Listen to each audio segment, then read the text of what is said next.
नमस्कार, बहुत स्वागत आप सभी का। आप देख रहे हैं कहानी कुर्सी की, आपका प्रोग्राम। मैं हूं सौरभ शर्मा आपके साथ, और मेहमान स्टूडियो में आ चुके हैं हर्षवर्धन त्रिपाठी जी, विजय त्रिवेदी जी, प्रोफेसर संगीत रागी जी और समीर जगांवकर जी। बहुत स्वागत सर आप सभी का। और आप सबको सबसे पहले दिवाली की बहुत बहुत बहुत शुभकामनाएं। हमारे मेहमानों को भी दिवाली को सभी दर्शकों को भी बहुत शुभकामनाएं जी। अब ये शुभ लेकिन दिवाली जो है बिहार में किस पार्टी गठबंधन के लिए होगी, सबसे बड़ा मुद्दा इस वक्त ये है। आपको मैं बता देता हूं, बिहार विधानसभा चुनाव में बड़ा उलटफेर होने जा रहा है। आज दूसरे चरण के नामांकन के अंतिम दिन कुछ बड़ी घटनाएं हुई हैं, वो आपको बता देते हैं। सुपौल विधानसभा सीट से कांग्रेस ने बिल्कुल आखिरी वक्त में अपना प्रत्याशी बदल दिया है।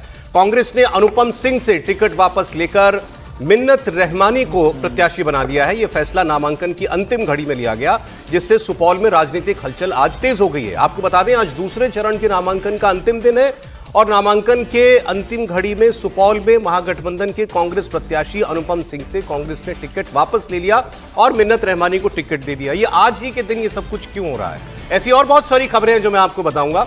ये इसीलिए हो रहा है क्योंकि आज पहले फेज का नामांकन वापस लेने का भी अंतिम दिन है। मतलब जितनी सीटों पर, खासतौर पर महागठबंधन में पार्टियों ने एक दूसरे के सामने फ्रेंडली फाइट के नाम पर उम्मीदवार उतार दिए, उनमें से अगर किसी ने पर्चा वापस नहीं लिया तो फिर वोट पड़ेंगे और वोट कटेंगे इनके। तो इसलिए आज का दिन बहुत महत्वपूर्ण है। और महागठबंधन की जितनी पार्टियां थी उनसे जब हम बात करते थे तो वो यही कहते थे कि हम जब पूछते थे कि आपने एक दूसरे के सामने ही उम्मीदवार दे दिया, तो कहते थे अभी टाइम है, जब आखिरी दिन आएगा नॉमिनेशन वापस लेने का तब तक हम लोग सब सुलझा लेंगे। ऐसा हुआ क्या? आपको मैं बता देता हूं, महागठबंधन में आज भी कुछ भी ठीक नहीं दिख रहा है। कांग्रेस की आरजेडी से नहीं बन रही, आरजेडी की लेफ्ट से नहीं बन रही, वीआईपी की कांग्रेस से नहीं बन रही, राहुल गांधी और तेजस्वी यादव की बात नहीं हो रही। कुल मिलाकर महागठबंधन में गठबंधन दिख ही नहीं रहा। इस बीच आज पहले चरण के चुनाव के लिए नॉमिनेशन वापस लेने का आखिरी दिन भी आ गया। मतलब कि आज शाम तक अगर नाम वापस नहीं हुए तो बहुत सारी सीटें हैं जहां महागठबंधन के साथी अपने अपने सिंबल पर आमने सामने चुनाव लड़ेंगे। आज ये साफ हो जाएगा कि पहले फेज में कितनी सीटों पर कहां से किस पार्टी के कितने उम्मीदवार हैं, कितने बागी हैं, कहां कहां फ्रेंडली फाइट होगी। आज पहली बार आरजेडी की तरफ से ऑफिशियल एक लिस्ट भी जारी की गई है। सोचिए चुनाव कहां पहुंच गया, और ये पहली लिस्ट है, पहली सूची जो आरजेडी ने जारी की है, और इसमें कुल 143 नाम है, 143। मतलब इतनी सीटों पर तो आरजेडी लड़ ही रही है। ये 143 तो क्लियर कर ही दिया। अब इसके ऊपर भी 2 4 5 जाएगी कि नहीं, ये नहीं कह सकते। आरजेडी ने महागठबंधन में मतभेद को कम करने की कोशिश की। इसको आप ऐसे भी समझें, बछवाड़ा और राजापाकड़ सीट से जैसे अपना कैंडिडेट नहीं दिया, तेजस्वी यादव ने लालगंज की सीट से मुन्ना शुक्ला की बेटी शिवानी शुक्ला को टिकट दिया है। हाल में जेडीयू छोड़कर आरजेडी में आए राहुल शर्मा को घोसी की जगह जहानाबाद से टिकट दिया है। घोसी माले की सिटिंग सीट थी और रामबली सिंह यादव यहां से नॉमिनेशन भी कर चुके हैं। आरजेडी और माले दोनों घोसी सीट पर दावा कर रहे थे। अब तेजस्वी ने राहुल शर्मा को जहानाबाद भेजकर इस विवाद को खत्म करने की कोशिश की है। हालांकि आरजेडी ने 12 सीटों पर कांग्रेस के खिलाफ उम्मीदवार उतारे हुए हैं।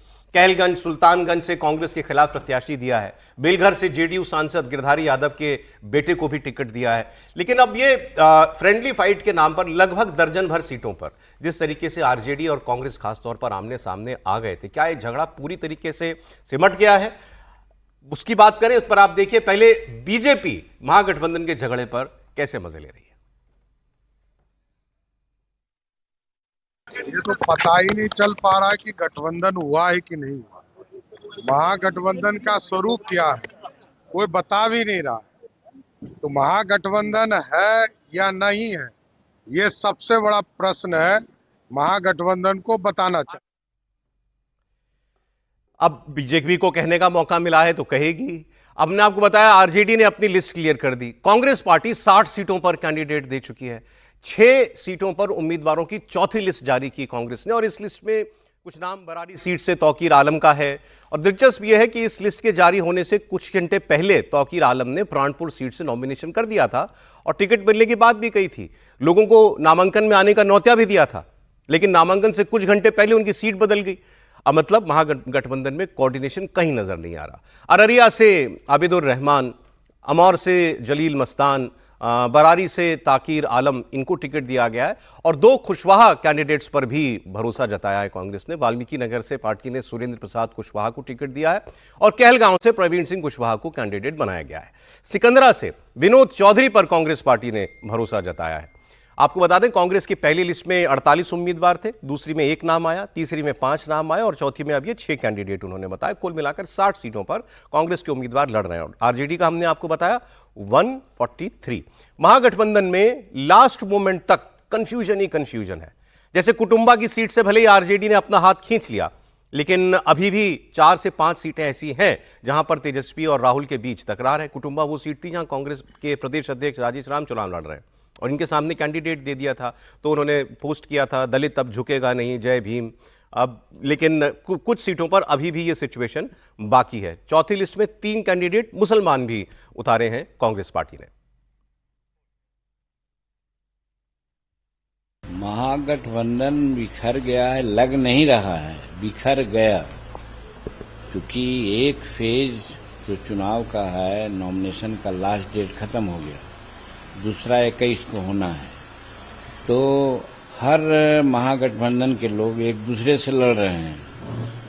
नाम बताना गलत है। कांग्रेस लड़ रही है जदयू के साथ, जदयू राजद के साथ, राजद रही कांग्रेस के साथ, कांग्रेस लड़ रही है सीपीएम के साथ, सीपीएम लड़ रही है राजद के साथ। इस तरह से वो लोग तो एकदम कांच के तरह एकदम बिखर गए हैं लोग। मांझी जी अपनी बात भूल गए जब कह रहे थे हम नीतीश जी की नाराजगी से सहमत हैं और हम भी चिराग की सीट पर कैंडिडेट देंगे। अब दूसरे के घर में आग लगती है तो आग हाथ तापने तो जा ही सकते हैं। ये पटना लेके चलते हैं आपको। नीतीश चंद्र हमारे सहयोगी हमारे जुड़ गए। नीतीश, आरजेडी की पहली लिस्ट आ गई, 143 कैंडिडेट्स, कांग्रेस के 60 उम्मीदवार मैदान में है। अब कितनी फ्रेंडली फाइट वाली सीटें बची हैं महागठबंधन की? देखिए, आज जो लिस्ट जारी हुई है, एक तो ये लिस्ट अब तब आई है 143 उम्मीदवारों की जब दूसरे चरण के नॉमिनेशन का अंतिम दिन है, तो आप समझ सकते हैं कि क्या स्थिति है। और अब जो दिख रहा है, जो लिस्ट मैं देख रहा था, करीब 5 सीटें अभी भी ऐसी दिख रही हैं जहां पर फ्रेंडली फाइट की स्थिति है। और फ्रेंडली फाइट तो सिर्फ कहने को है, जिस तरह के हालात हैं, जिस तरह का एक कम्युनिकेशन गैप दिख रहा है, कोऑर्डिनेशन की कमी दिख रही है, नेताओं के बीच आपस में कोई बातचीत नहीं हो पा रही है, उस हालात में ये फ्रेंडली फाइट नहीं है बल्कि बिल्कुल आमने सामने का मुकाबला है उनके बीच में। और 5 सीटें ऐसी दिख रही हैं। सबसे मुन्ना शुक्ला की बेटी शिवानी शुक्ला को लालगंज, जो वैशाली में पड़ता है, वहाँ से उम्मीदवार बनाया था आरजेडी ने और उनके सामने कांग्रेस ने भी उम्मीदवार दे दिया था। अब ऐसी स्थिति में ये माना जा रहा था कि हो सकता है कि आरजेडी वहाँ से उम्मीदवार आधिकारिक तौर पर अपना न दे, लेकिन आरजेडी ने लालगंज की सीट भी वहाँ से वैशाली से मुन्ना शुक्ला की बेटी को दे दिया है। तो यहाँ पर मुकाबला दिख रहा है। इसी तरह नरकटियागंज की एक सीट है, वहाँ से कांग्रेस ने शाश्वत केदार पांडे को सिंबल दे दिया था और उनके सामने दीपक यादव को आरजेडी ने टिकट दे दिया है। तो इसके अलावा और भी कई सीटें हैं, जिसमें एक सुल्तानगंज की सीट है, इसके अलावा एक और सीट है। तो कुल मिलाकर 5 सीटें ऐसी हैं जहां पर फ्रेंडली फाइट की स्थिति दिख रही है और ये साफ तौर पर दिख रहा है कि महागठबंधन में सब कुछ ठीक नहीं है और दोनों दल के नेताओं के बीच आपसी कोई बातचीत नहीं हो रही है। एक दूसरे पर आरोप प्रत्यारोप चल रहा है। पप्पू यादव खुलकर जो है, हालांकि वो निर्दलीय सांसद हैं, लेकिन खुद को कांग्रेस से जुड़ा बताते हैं और उनकी नाराजगी भी खुलकर आ रही है। वो सीधे तौर पर आरोप लगा रहे हैं, यहाँ तक कह रहे हैं कि कांग्रेस को गठबंधन से बाहर आ जाना चाहिए। तो अजीब स्थिति है। ऐसी तस्वीर की कल्पना शायद किसी ने नहीं की। आपने बताया कि अभी भी खूब घर संभालने की कोशिशों के बाद भी कम से कम 5 सीटें ऐसी हैं जहां पर महागठबंधन की पार्टियों के कैंडिडेट एक दूसरे के सामने। लेकिन आज तो नॉमिनेशन वापस लेने की आखिरी तारीख है नीतीश। आज नहीं वापस, अगर किसी एक ने पैर पीछे नहीं लिया तो फिर तो लड़ाई होगी एक दूसरे से।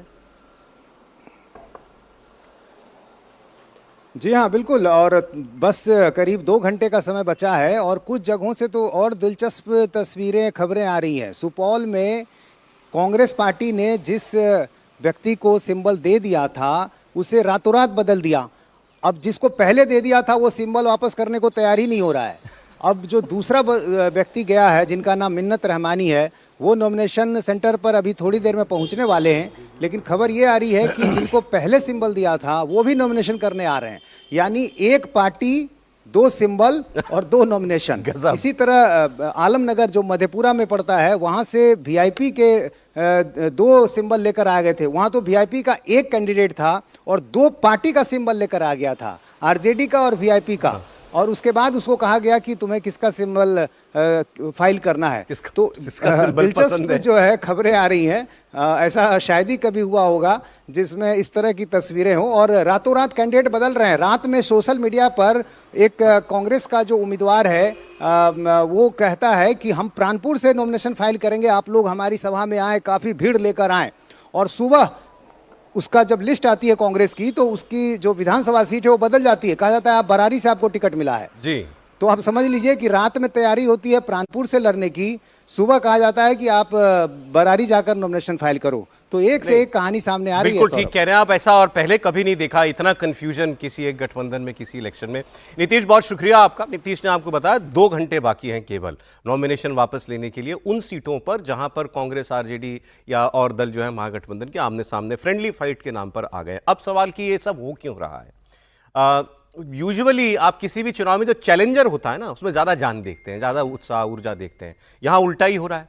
जो चैलेंजर है और 20 साल से जो चैलेंज कर रहा है, तो इस चुनाव में तो उनको और बहुत जान फूंक देनी चाहिए थी। तो फिर ये झगड़ा क्यों है? कहा यह जा रहा है कि राहुल गांधी की तरफ से, मेरे मेहमान बताएंगे आपको डिटेल में, ये अपनी पार्टी को कह दिया गया है, लीडर्स को, कि अब आपको क्षेत्रीय दलों के सामने झुकना नहीं है। मतलब आपकी जो डिमांड है और जो जायज़ डिमांड है उस पर आप बने रहिए, दबाव में आने की ज़रूरत नहीं है। इसके लिए उन्होंने अपने बिहार के जो प्रभारी हैं कृष्णा अलावरू और जो प्रदेश अध्यक्ष हैं राजेश राम और जो सीनियर लीडर हैं उनको ये बिल्कुल क्लियर कट मैसेज दे दिया है कि आप अपनी मेरिट के हिसाब से चीज़ें तय कीजिए और सामने वाला अगर नहीं मानता है तो आप भी अड़े रहिए। अब अड़े तो रहे लेकिन इसका नुकसान भी तो होगा, तो उसका जिम्मेदार कौन है? राहुल गांधी जिम्मेदार हैं या तेजस्वी यादव जिम्मेदार हैं? ये भी कहा जा रहा है कि दोनों के बीच में कोई कम्युनिकेशन फिलहाल दिखाई दे नहीं रहा। तेजस्वी यादव इतना फंसे हुए हैं इन्हीं सब चीज़ों में कि वो कैंपेन तो शुरू ही नहीं कर पाए हैं अभी तक। वो पटना से बाहर नहीं निकल पा रहे हैं, घर से नहीं निकल पाते कई कई दिन तक। मीडिया इंटरव्यूज़ वगैरह में तो वो जा रहे हैं, लेकिन जो मेन काम है लोगों के बीच में जाना, वो तो वो तब शुरू करें ना जब ये पता चल जाए कि भाई अच्छा हम इतनी सीटों पर, हम यहाँ से, तुम यहाँ से चुनाव लड़ रहे हो। बाकी इसका जिम्मेदार कौन है, कांग्रेस या तेजस्वी? दोनों जिम्मेदार है। और देखिए, जब तेजस्वी यादव को पता है कि राहुल गांधी किस तरह की राजनीति करते हैं, राहुल गांधी कितने सीरियस पॉलिटिशियन है, और जब बैठकर टिकट डिस्ट्रीब्यूशन का समय था, आरजेडी के साथ, माले के साथ बैठकर टिकट बांटे थे, झारखंड मुक्ति मोर्चा के साथ सीटों का बंटवारा करना था कि झारखंड मुक्ति मोर्चा भी करता, हमें चुनाव लड़ना है, ऐसे समय में राहुल गांधी कोलंबिया चला जाते हैं। और राहुल गांधी अगर कोलंबिया जाएंगे तो बिहार में तो युद्ध होना ही है इस तरह का सीटों को डिस्ट्रीब्यूशन को लेकर। राहुल गांधी ने बिहार की पूरी राजनीति अपने कृष्णा अल्लावरू प्रदेश अध्यक्ष के पास छोड़ दी और बाद में फिर 3 और प्रभारी भेज दिए दिल्ली से। अशोक गहलोत को भेज दिया, भूपेश जो छत्तीसगढ़ के पूर्व मुख्यमंत्री है बघेल, उनको भेज दिया। इसके अलावा उन्होंने 2 दिल्ली से नेताओं को भेज दिया कि आप जाकर वहां की राजनीति देखिए। और आप देखिए सीटों का डिस्ट्रीब्यूशन ऐसा हो रहा है कि आप भारतीय राष्ट्रीय कांग्रेस सीटों की सूची तक जारी नहीं कर पाई। 60 सीटें डिक्लेयर कर रहे हैं। तेजस्वी यादव पहली बार हुआ कि कल 143 सीटें जारी कर रहे हैं जब नॉमिनेशन खत्म हो गया है पहले फेज का। आज नामांकन वापस लेने का अंतिम दिन है और 20 तारीख के दूसरे फेज का नामांकन का भी आज अंतिम दिन है। कौन कितने सीट पर लड़ रहा है? झारखंड मुक्ति मोर्चा कह रही है कि हम 7 सीटों पर हमने कैंडिडेट उतार दिए। माले कह रही है कि भाई पिछली बार हमने 20 सीटों पर उम्मीदवार लड़ा था, 20 पे हमने सिंबल दे दिए हैं। राहुल गांधी कह रहे हैं कि भाई हमने अपने 60 सीटों पे उम्मीदवार दे दिए। कोई कम्युनिकेशन नहीं, कोई बैठक नहीं। आपको राहुल गांधी को, तेजस्वी यादव को वोट अधिकार यात्रा का तो समय है कि 13 दिन आप यात्रा निकल रहे हो, लेकिन 13 घंटे बैठकर बिहार की 243 सीटों में सीटों का बंटवारा कैसे होगा, कौन किस सीट पर लड़ेगा, बंटवारा कैसा होना चाहिए, इसकी फुर्सत नहीं है। बता रहा है कि महागठबंधन की हालत क्या है। फिर भी मैंने आपसे पूछा था आप किसको जिम्मेदार मानते हैं इसके लिए? कौन अड़ रहा है जिसकी वजह से झगड़ा है, राहुल गांधी देखिए या तेजस्वी? देखिए, मुझे लगता है कि तेजस्वी यादव ज्यादा समझदार राजनीति के, तो उनको समझना चाहिए कि राहुल गांधी की राजनीति कैसी है। वो राहुल गांधी के चक्कर में पड़ेंगे तो उनका भी ऐसे बंटा हार होगा जैसे कांग्रेस का हुआ है। वैसे आप अपना तय कर लेना चाहिए था और दोनों जिम्मेदार है। राहुल गांधी 243 सीटें हैं। अब जो लिस्ट है उसके हिसाब से बात करते हैं। 143 कांग्रेस, तेजस्वी ने आज लिस्ट निकाल दी, 60 कांग्रेस की, तो 203 तो यही हो गई। 15 सीट वीआईपी को आप दे चुके हो, 218 बची 25 सीटें। 25 सीटों में अब सिर्फ लेफ्ट पे माले ही तो बचा, सीपीआई, सीपीएम और माले, क्योंकि जेएमएम तो अलग ही हो गया। अब भी जो है 2-5 सीटों के लिए आप आखिरी दिन इतना उलझ रहे हैं, यह बात समझ से परे है। सीनियर लीडरशिप होती किस लिए है कि हमारे जो नीचे सिपह सलार हैं वो भले आपस में कुछ भी करें, जहां मामला अटकेगा उसके लिए हम लोग तैयार हैं, लेकिन जो सीनियर लीडरशिप है वही नहीं इसके अंदर अगर इंटरवीन करेगी तो झगड़ा कैसे निपटेगा? त्रिपाठी जी। नहीं, देखिए, एक तो ये कि समीर जी को आज के दिन संतुलन का प्रयास नहीं करना चाहिए। कह रहे हैं कि दोनों लोगों का जिम्मा है, फिर कह दे रहे हैं कि तेजस्वी जी ज़्यादा समझदार हैं इसलिए उनको मान लेना चाहिए। अरे भाई, समझदारी का मतलब क्या है कि किसी की ऊट पटांग हरकतों को बर्दाश्त किया जाए? राहुल गांधी को जो एक भ्रम हो गया है वो बहुत हद तक सच्चाई है, लेकिन वो भ्रम हो गया है कि मुसलमान उनके अलावा किसी के साथ जाएंगे नहीं, अगर वो इशारा कर देंगे तो उधर मुड़ जाएगा, तो वो तेजस्वी और लालू जी को टेकन फॉर ग्रांटेड ले रहे हैं। अब इस पूरे माहौल को देखिए, कांग्रेस पार्टी को यही नहीं पता है कि उनकी सीट कौन सी है, उनका प्रत्याशी कौन सा है, जब जिसने जुगाड़ लगा लिया। बताइए, इस तरह से टिकट विकट बिकते हैं, ये कोई मतलब नई बात नहीं है। इसको लेकर तो न्यायालय में भी नहीं जा पाएंगे राजनीतिक दल, क्योंकि एक आरोप लगाता है दूसरे के ऊपर, दूसरा आरोप लगाता है तीसरे के ऊपर, कोई कहता है 2.5 करोड़ में, मतलब बड़ा विचित्र सा रहा। एयरपोर्ट पर जो पिटाई वाला दृश्य हम लोगों ने देखा वो भी अद्भुत रहा। वो भी सब कमांडर ही तो थे इनके, जो क्या नाम है, राहुल जी के। लेकिन सवाल है, जिस व्यक्ति को यही नहीं पता है कि कब टिकट देना है, कब वापस लेना, हर पार्टी में होता है, विरोध के बाद कुछ टिकट बदले जाते हैं। लेकिन जो अभी आपने शुरुआत जहां से की, सुपौल योगेंद्र यादव का शिष्य है अनुपम, वो स्वराज अभियान से जुड़ा रहा और पूरी तरह से योगेंद्र जी का शिष्य है। आपने उसको, योगेंद्र जी ने किसी जुगाड़ लगाया होगा, दे दिया। अब कांग्रेस वाले नाराज हो गए, कहे भैया ये क्या तरीका है, तो उसके पुरानी पोस्ट खोज लाई। जबकि पुरानी पोस्ट क्या खोजेगी भाई, आदमी विचार बदलता है, अगर वो मेहनत कर रहा है तो उसको टिकट देना चाहिए था। अब आप मिन्नत रहमानी को लेकर चले आए। जो शिवानी शुक्ला वाली सीट है, पहले दूसरे को दिया, फिर राजद को लगा कि एकदम ही हम घोषित हो जाएंगे कि सवर्ण विरोधी, भूमिहार विरोधी, तो उन्होंने क्या किया, अच्छा चलो इनको दे देते हैं। दोनों पार्टियों के बीच में प्रत्याशी को लेकर इतनी भ्रम की स्थिति है कि वो चुनाव कैसे लड़ेंगे, मुझे संदेह है। और एक में मतलब ये होता है आमतौर पर, फिल्म में होता है कि लड़ते लड़ते दोस्त बन जाते हैं। या आप लोग फ्रेंडली फाइट बार बार कह रहे हैं, अगर फाइट हुई तो फ्रेंडली नहीं रह जाती। अगर आप लड़ रहे हैं तो फिर अचानक होगा कि एक दूसरे को पटका पटकी, उस दिन दोस्ती में लड़ रहे हैं, तो अचानक लगा कि नहीं अब इसकी गर्दन तो दबा ही देनी। तो मुझे लगता है कि जो महागठबंधन है, वो शब्द हम लोग न बोले, नंबर एक। दूसरा है कि राहुल जी और तेजस्वी जी का रिश्ता समाप्त हो चुका है फिलहाल, उसकी भी चर्चा न करें, टूटे रिश्तों की चर्चा पीड़ा देती। रिपोर्ट जान लेते हैं। देखिए, जब फ्रेंडली फाइट कांग्रेस पार्टी करती है तो ये फ्रेंडली फाइट 7 सीटों पर जो है वो कश्मीर में भी किया था, और 1 सीट को छोड़ करके बाकी सब जगह कांग्रेस पार्टी का जमानत जब्त हो गया था। फ्रेंडली फाइट कांग्रेस पार्टी ने झारखंड में भी किया था, और वहाँ भी उसकी बुरी हालत हुई थी कांग्रेस पार्टी की, और फ्रेंडली फाइट फिर यहाँ भी है। तो क्या ये राहुल गांधी जानबूझ करके कर रहे हैं? मेरे समझ से जानबूझ करके कर रहे हैं। कांग्रेस नुकसान क्यों करेंगे जानबूझ? देखिए, कांग्रेस पार्टी का इससे क्या नुकसान है? कांग्रेस पार्टी का कोई नुकसान नहीं है। मैं आपको, आप ध्यान दीजिएगा, पिछली बार जब कांग्रेस पार्टी वहां से लड़ी थी तो 19 सीटों पर जीती थी। 19 सीटों में से वो 10 सीटें वैसी सीटें थी जिन सीटों पर मुस्लिम और दलित का गठबंधन था, और जो बाकी सीटें थी, सवर्ण की जितनी सीटें थी, करीब करीब सारे वो हार गई थी। उसमें 3-4 सीटें जीत करके आई थी सवर्ण की, और जिसको दलित में, ये सॉरी ओबीसी में भी, अपर कास्ट ओबीसी आप जिसे कह सकते हैं, कुर्मी, कोयरी और यादव को हम उस कॉम्बिनेशन के अंदर लेकर के आते हैं। राहुल गांधी को लगता है कि ये बिहार का चुनाव हमारा भविष्य तय नहीं करेगा। राहुल गांधी 2000 आने वाले जो लोकसभा का चुनाव है उस पर ध्यान है उनकी, और उसको ध्यान में रख करके वो काम कर रहे हैं कि जब तक ये रीजनल पार्टीज के साथ हम बराबरी के स्तर तक नहीं आ जाते हैं निगोशिएशन में, तब तक हमारा कोई आगे काम नहीं बढ़ने वाला है। और ये बात, इसमें कोई गलत भी नहीं है। सुन लीजिए मेरी बात, सुन लीजिए मेरी बात, इस चीज को गौर से ध्यान दीजिए। मुस्लिम वोट आप धुबरी में देखिए, धुबरी में मुस्लिम वोट बदरुद्दीन अजमल 3 बार से लगातार चुनाव जीत रहे थे। इस बार कांग्रेस पार्टी ने दिया और मुसलमानों का पूरा वोट एन ब्लॉक जो है वो कांग्रेस पार्टी में आ गया। बंगाल के अंदर उपचुनाव था, जहां कांग्रेस पार्टी को 20% वोट मिल रहा था, वहां एकाएक जंप करके 47 कुछ प्रतिशत के आसपास आया और बाई इलेक्शन कांग्रेस पार्टी जीत गई। तो कांग्रेस पार्टी जानती है कि उसका स्ट्रेंथ कहां है मुसलमानों का। एक दूसरी बात, गलती कहां कर रही है कांग्रेस पार्टी की, अभी भी जो टिकट का बंटवारा है वो सवर्ण को ज्यादा दिया हुआ है, और ये सवर्ण, उनको पता है कि सवर्ण जो वोट बैंक है, जो पुराना लीडरशिप उनका पुराना वही सवर्णों का है, लेकिन वोट बैंक आज के दिन में सवर्णों का उनके साथ नहीं है।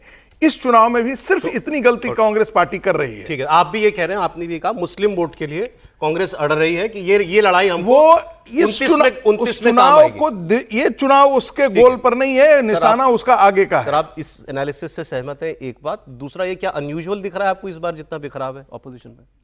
नहीं, वैसे मैं सोच रहा हूँ आज दीपावली है तो हम तो ऐसी कामना करते हैं कि दुश्मन भी फाइट ना करे, और आप यहाँ फ्रेंडली फाइट करा रहे हैं, तो ये एक अलग तरीके का चल रहा है। फ्रेंडली फाइट तो कुछ नहीं होता, लेकिन अनयूजुअल भी मैं नहीं मानता, ऐसे गठबंधनों में ये चलता है।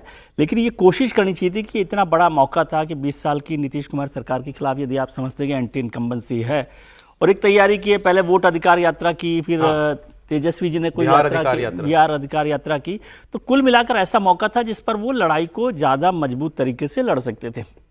अब राहुल जी तो अलग तरीके से लड़ते हैं, वो बड़ी पार्टी के बड़े नेता हैं, तो वो छोटी छोटी बातों पर नहीं देखते। मैं पटना कल बात कर रहा था तो पता पड़ा कि अमित शाह जी जो है, जो कुछ लोग नाराज़ हैं, वहाँ पर भी कुछ लोग नाराज़ हैं, ऐसा नहीं कि वहाँ नहीं नाराज़ हैं, तो उनको मनाने की बात, उनको बैठाने की, खड़े होने की बात। अभी आपने कहा पप्पू यादव जी कह रहे हैं कि अलग लड़ना चाहिए। अब आज तो नामांकन का भी आखिरी दिन है, सेकंड फेज का, विड्रॉल का फर्स्ट फेज का खत्म हो जाएगा, तो अब अलग से कोई नामांकन होगा क्या? जब यदि मान लो कांग्रेस सारी सीटों पर लड़ना चाहे, तो अब वो बात नहीं बची है।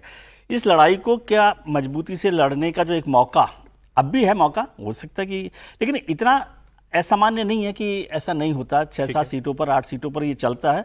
लेकिन राहुल जी अब भी वहां पर जाएं और चुनाव लड़ें और तेजस्वी जी लड़ें, तो हो सकता है कि कुछ 12,000 वोट का अंतर था पिछली बार। वही कह रहा हूं ना, 12,000.03%, 12,000 उसमें 6 सीट पर अगर ये अपने वोट कटवा लिए इन्होंने, तो वो फिर वैसा का वैसा ही खेल हो जाएगा।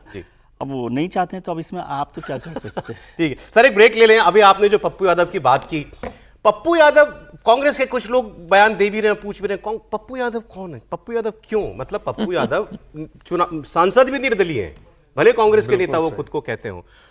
प्रदेश अध्यक्ष कह रहे हैं पप्पू यादव टिकट बांट रहे हैं, पप्पू यादव कह रहे हैं कांग्रेस को अलग लड़ना चाहिए। तो जरा पप्पू यादव साहब की मिस्ट्री भी हम लोग खंगालेंगे। अभी आपने अमित शाह का जिक्र किया, देश का गृह मंत्री पटना में 3 दिन लगा करके बागी उम्मीदवारों को फोन पर बनाकर कैसे भी ऐन वक्त पर बैठा दिया।